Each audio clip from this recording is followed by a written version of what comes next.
I think it might be best if Betty leaves. What? Wasn't it expected when I got pregnant with the fourth child? That's why I think Betty should leave this house. Are they trying to take advantage of the fact that our mom can't abandon anyone? Planning to cancel the apartment lease? They're trying to push me out with confidence. But Mom remained calm. Did you come to this house just for the inheritance? Huh? My name is Betty, a 40-year-old office worker. I was married once, but after struggling to have children, I was pushed out by my in-laws and returned to my parents' home. Now it's just me and my mom living in our family home. I felt embarrassed about the situation, but both my mom and my late dad welcomed me warmly, saying they were happy to live with me again. I wanted to repay their kindness as much as possible. It's been about 10 years since the divorce, but I still live in my parents' home, helping around and taking them on trips. I have a younger brother named David, who is quite a handful. In high school, he often got into fights and was even caught smoking in his room. Luckily, the school never found out, so he wasn't suspended or expelled, but our parents always worried about his late nights. After high school, David got a job in construction and moved out.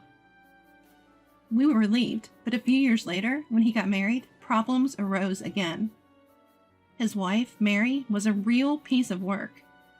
It's been 15 years, but at their wedding, Mary suddenly declared, "I'm marrying David today, but I don't consider myself part of your family, so I won't be visiting your home. Maybe for weddings or funerals, but that's it. Please don't involve me in anything else." We were stunned. Such a statement was shocking, especially at a wedding. What hurt the most was David agreeing with her. "Yeah, now that I'm married, Mary is my only family. Contact me only if Dad or Mom passes away." I couldn't believe my own brother said that. Didn't he remember how much our mom cared for him?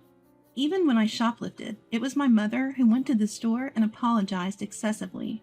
Or how our dad worked hard so he could attend high school. I wanted to confront him right then.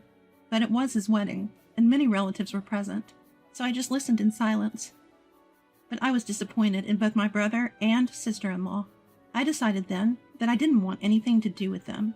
That was the moment I made up my mind. We didn't contact them until they had a child. They reached out, expecting a gift for the baby. My parents, happy about their first grandchild, sent a gift, but they never brought the child to our home. It felt like a scam. I was furious and called them out, but Mary just brushed it off. At that time, I was living with my in-laws after getting married, so I couldn't press the issue or comfort my parents. I think they were really hurt. That's why after my divorce, I immediately returned to my parents' home. But 3 years later, my dad was diagnosed with cancer. When I heard he didn't have much time left, I thought I should at least inform David. But his response was shocking. "He's not dead yet, right? I told you to contact me only for weddings or funerals." I couldn't believe my ears. "Don't you want to see Dad before he passes?"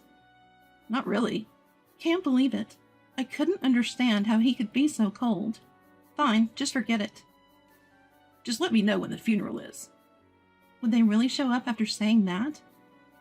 I had my doubts, but when I informed them 6 months later that our father had passed away, my brother and his wife did come to the funeral, just as they said, only for weddings and funerals.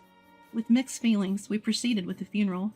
After it ended, as Mom and I were cleaning up, my sister-in-law approached us. "How much of the inheritance will you get from your father? We expect at least the minimum share." Mom and I were taken aback, so they came just to ask about that. Unbelievable.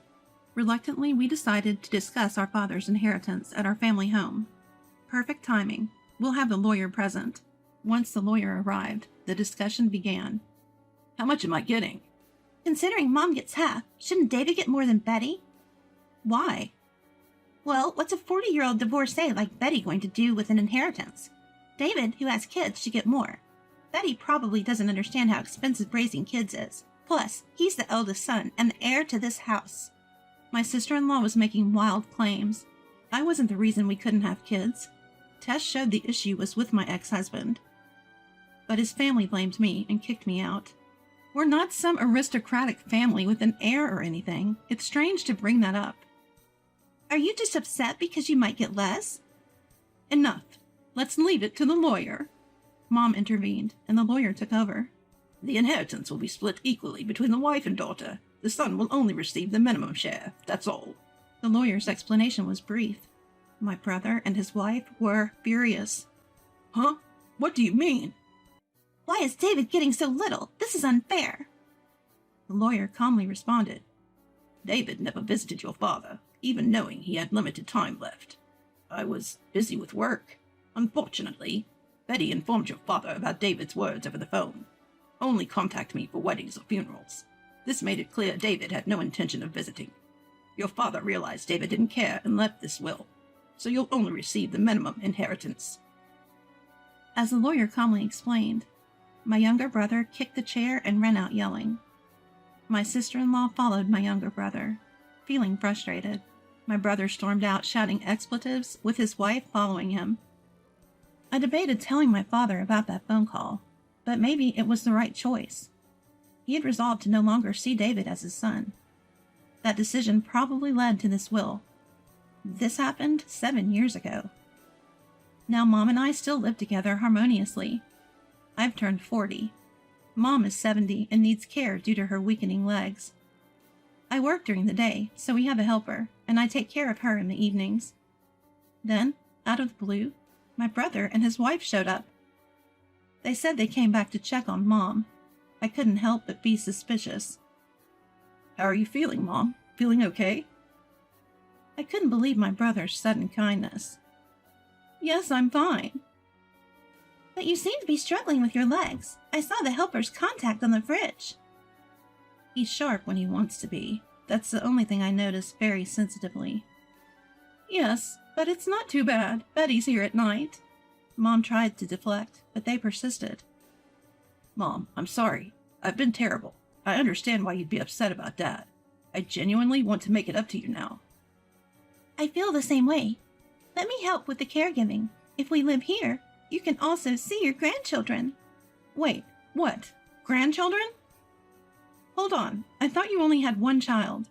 Sorry, we didn't tell you. We have 3 now. I was shocked by his revelation, but I was more puzzled by their sudden change of heart. Where are the kids now? They're with Mary's parents. I see, but after all this time living together? How about a trial? We live here for a month. Why the sudden desire to live together? What's your angle? I couldn't hold back and blurted out. Angle? That's a harsh way to put it. We're expecting our 4th child. Our current place is getting cramped, so we need help. We'll make up for everything.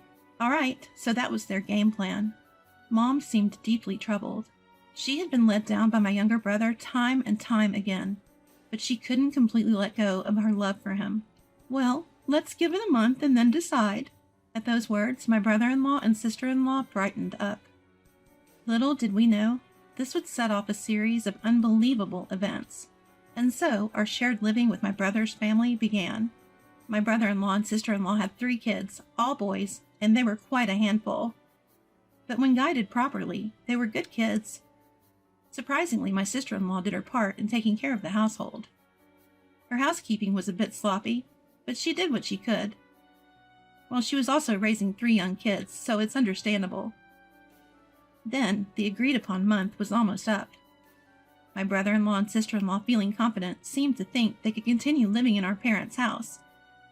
Shockingly, they had canceled their apartment lease even before Mom made her decision. Both Mom and I were taken aback. There aren't enough rooms here. What will you do when another child comes? Well, Betty would have to move out. What? You knew this would be the case when you found out about the 4th child, right? What is she talking about? It's weird for a single 40-year-old woman to still rely on her parents, so Betty should leave this house. Were they trying to exploit Mom's compassionate nature by canceling their apartment lease? And now they're trying to push me out? But Mom remained calm. Did you come here for the inheritance?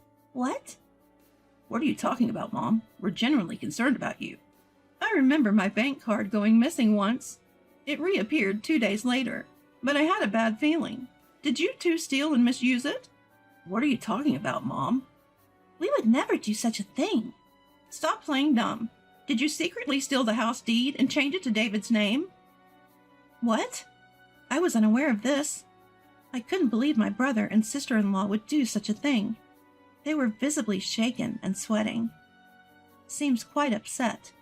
I never changed the deed, nor did I give any power of attorney, so you forged it. A handwriting analysis will reveal the truth. Should I call the police?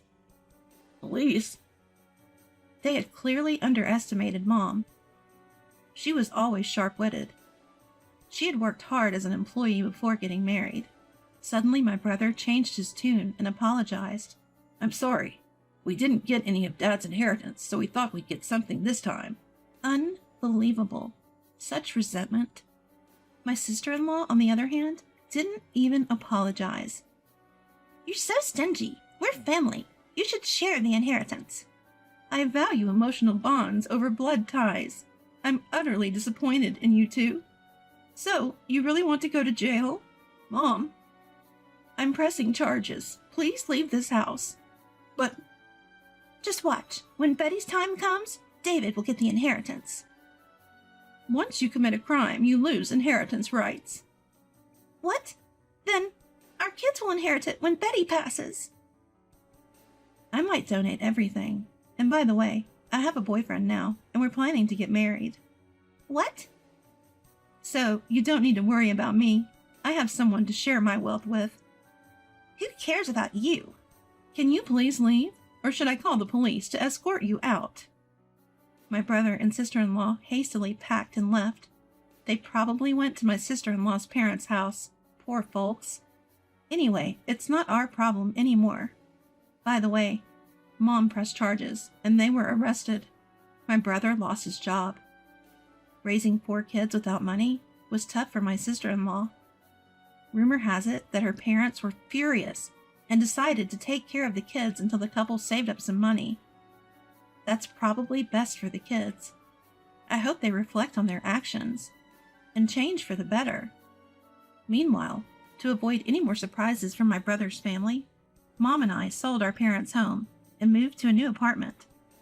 It's barrier-free, convenient for Mom, and close to my workplace. My boyfriend is okay with living with my mom after we marry. I hope to have kids with him someday,